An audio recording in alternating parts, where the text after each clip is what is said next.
when 0.36 is written in simplest fractional form, যখন 0.36 কে 0.36 একে কিসে প্রকাশ করতে বলছে? সিম্পলেস্ট ফ্র্যাকশনাল ফর্ম, মানে একেবারে সরল ভগ্নাংশে প্রকাশ করতে বলছে।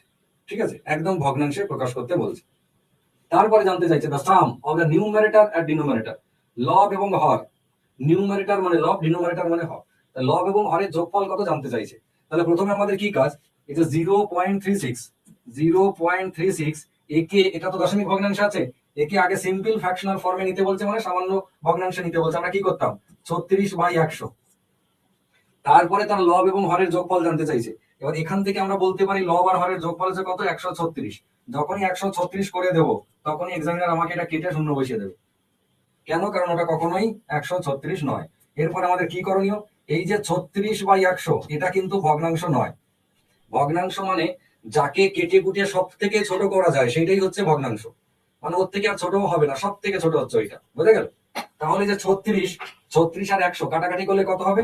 কাটাকাটি করলে 4 9 36, 4 25 100। দেখুন 9/25, এইটা হচ্ছে ভগ্নাংশ অরিজিনালি। এইটাকে বলে ভগ্নাংশ। ভগ্নাংশ মানে, ভগ্নাংশের ডেফিনেশন আছে যে অ্যাকচুয়ালি কাকে আমরা ভগ্নাংশ বলবো। 36/100 কি তাহলে ভগ্নাংশ নয়? না, 36/100 ভগ্নাংশ নয়। ভগ্নাংশ হতে গেলে তার লব এবং হর পরস্পর মৌলিক হতে হয়। যেমন অনুপাত হতে গেলে পরস্পর মৌলিক হতে হয়, এখানেও হুবহু তাই। মানে আমরা কখনো 4:6 লিখতে পারবো না। 4:6 লিখতে পারবো না। কেন পারবো না? কারণ এটা পরস্পর মৌলিক সংখ্যা নয়। একে আমাকে 2:3 মানে ছোট করে এইটা লিখতে হবে। এটা ঠিক, কিন্তু 4:6টা ভুল। ঠিক আছে, একই রকম ভাবে ভগ্নাংশের বেলাতে আমরা কখনো 4/6 লিখতে পারবো না। কত লিখতে হবে? কাটাকাটি করে 2/3। এটা ভুল।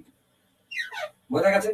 এই যে ব্যাপারটা, মানে ভগ্নাংশ এবং অনুপাত হতে গেলে তাদেরকে পরস্পর মৌলিক হতে হয়, এটা বইয়ের ভাষা।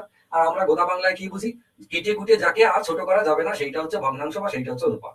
মানে কেটে কুটে সব থেকে ছোট করতে হবে। এটা একদম বইয়ে আমাদের গোদা বাংলা, নিজস্ব ভাষা, নিজের বোঝার মতো ভাষা। আর বইয়ের ভাষা, যে ভগ্নাংশের লব এবং হর পরস্পর মৌলিক সেটাই হচ্ছে ভগ্নাংশ, প্রকৃতপক্ষে সেটাই ভগ্নাংশ। মনে থাকবে? তাহলে এই অঙ্কটা আমাদের উত্তর কত? উত্তর হচ্ছে 9/25। এবার 9/25 যখন হলো, তখন তার ফাইনাল উত্তর কত? 9 আর 25 যোগ করলে, যে এইটা, এই দুটো যোগ করলে কত হয়? 34।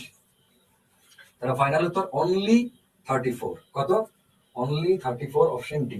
ভুল করেও যেন অপশন এ তে দাগ দিয়ে দেবেন না। ঠিক আছে?